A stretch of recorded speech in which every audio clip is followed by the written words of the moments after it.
Shalom and Haksamek. I'm coming to you this morning from just an amazing place. We're on top on the watchtower on the highest point on Masada in Israel. To my right here is the Dead Sea, and you see the plains of the Dead Sea. If you look as the camera pounds, you will see below some whitened mountains or hills. Those are believed to be the remains of Sodom and Gomorrah, discovered by Ron Wyatt. Up here in Masada, you get a feeling of how the rebels during the Bar Kokhba rebellion felt secure.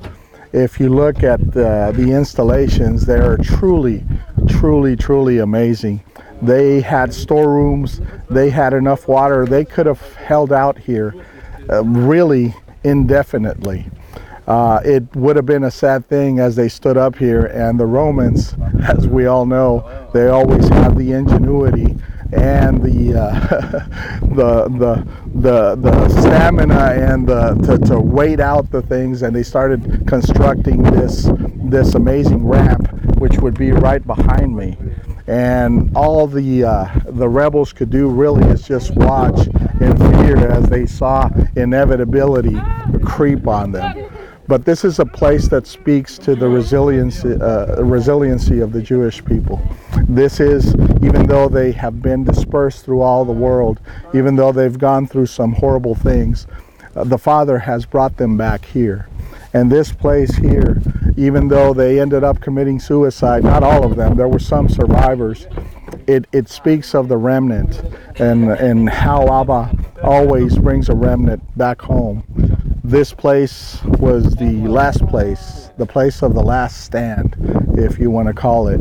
And then now we come to this land and we see how the land has responded to them. The land has flourished under them. It has welcomed them. Abba has restored everything. And now as we see this place that is now a tourist attraction, we can only imagine what it was like, as they knew not what the future was going to hold. They thought that maybe they were the last Jews alive. They thought that maybe this was it for them. But Abba always has a remnant. Abba always has a plan.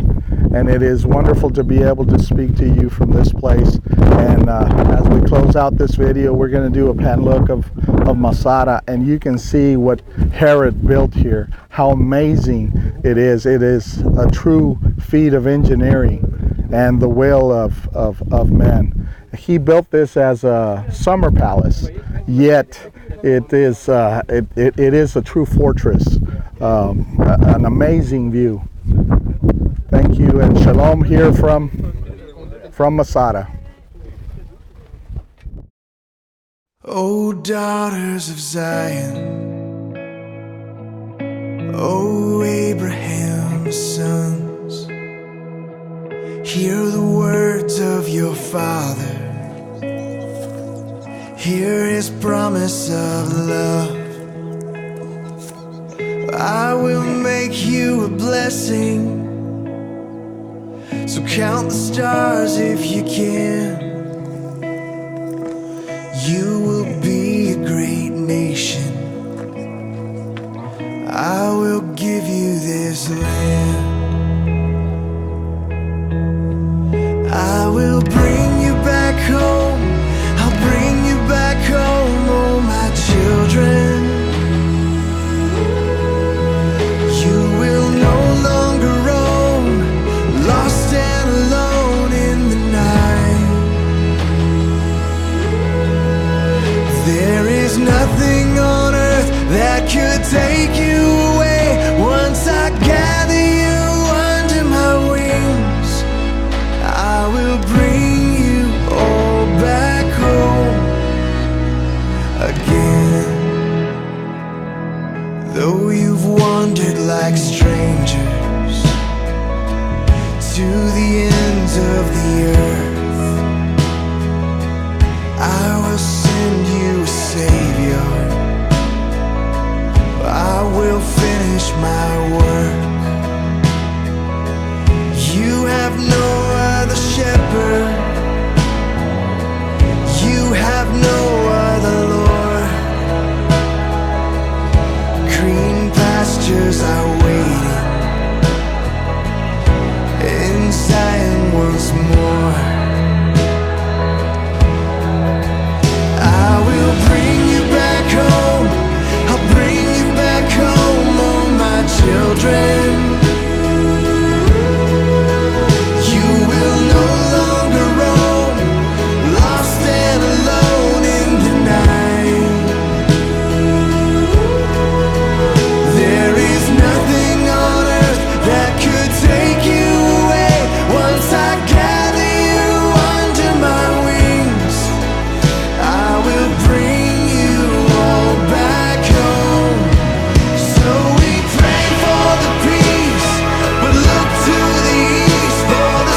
Don't fear, oh my daughters, or sons of Abraham, for I will wash you with water,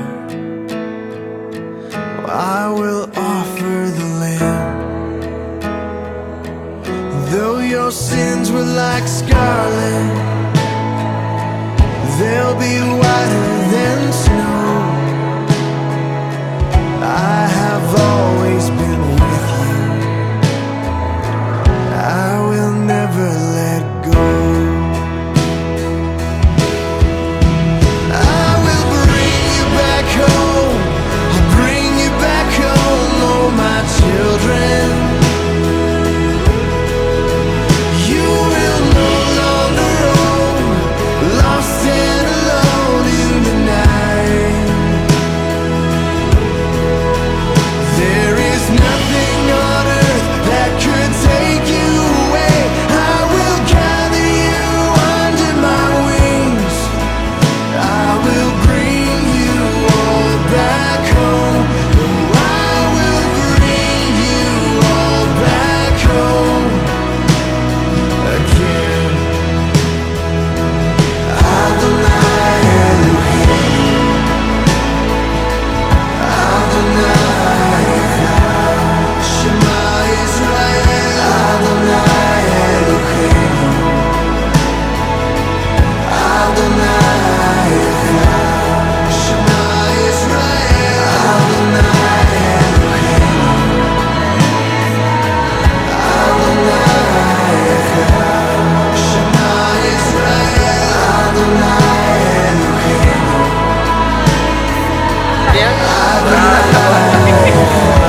We have everybody in there. Yeah. Here. And the waterfall behind us. Shalom. Shalom Aleichem.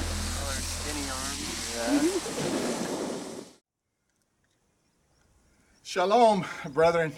Today I'm coming to you here from the ancient city of Gamla, which is quite amazing because this city was built literally on a hill coming down, and it was it was an amazing feat that me personally I was able to get here. I'm quite proud of myself. But seeing this, it was so worth it. This is one of the most ancient synagogues ever found in Israel, and you can see the architecture. You can see all these things still preserved. You have the steps where the steps would have been. In the middle would have been where the Torah would have been read, and on the sides you would have had the women's part behind me. And it's very, very well preserved. We were in the synagogue up in Chorazin and also in Capernaum, and we also saw part of a destroyed one in Bethsaida. But this one, it's not as preserved as Chorazin or Capernaum, but being that it's more ancient and that it's in the state that it is and it's out in the open, it's quite amazing. And it's a pretty good size. You could see how the people here, when Vespasian came and attacked them, how they were trying to hold out, thinking that just like the people up in Masada, that they were going to be able to hold out, that this was going to be a place that was impregnable. But we know the Romans. They are quite zealous and quite stubborn when it comes to putting out rebellions. Eventually they took over this city, and it is said that only 2 women survived. The rest were massacred. Also, what's interesting about this place is that Gamla is the birthplace of Flavius Josephus, which we know is an ancient historian. So he would have been from this place. He would have come and worshipped into this synagogue. And also, I have to believe that this city being in full swing in the time of Yeshua, that he would have probably come up here and taught, maybe even here in this ancient synagogue. So it is quite an amazing place. These are places, all these places that I mentioned, with exception to Capernaum, that that most Christians don't come to. We hardly, we have this place to ourselves. Nobody is up here. The same was true in Chorazin. We found a couple of tour buses for Hebrew roots and Messianic people that were there, but it's mainly the Jews that go up there. And this is amazing because this is one of the cities that Yeshua cursed. And this is a city that he went up and healed and preached and did all these things. So this is a lesson for us. This is a lesson for us, and I'm so happy that my dear brother Dave talked me into making this hike. And just being here, I'm in awe of what these people went through, and in awe of the fact that it's still being preserved by the Father. So Shalom Aleichem again from Gamla in the Golden Heights in the north of Israel. Be blessed. Amen. Give you this land. I will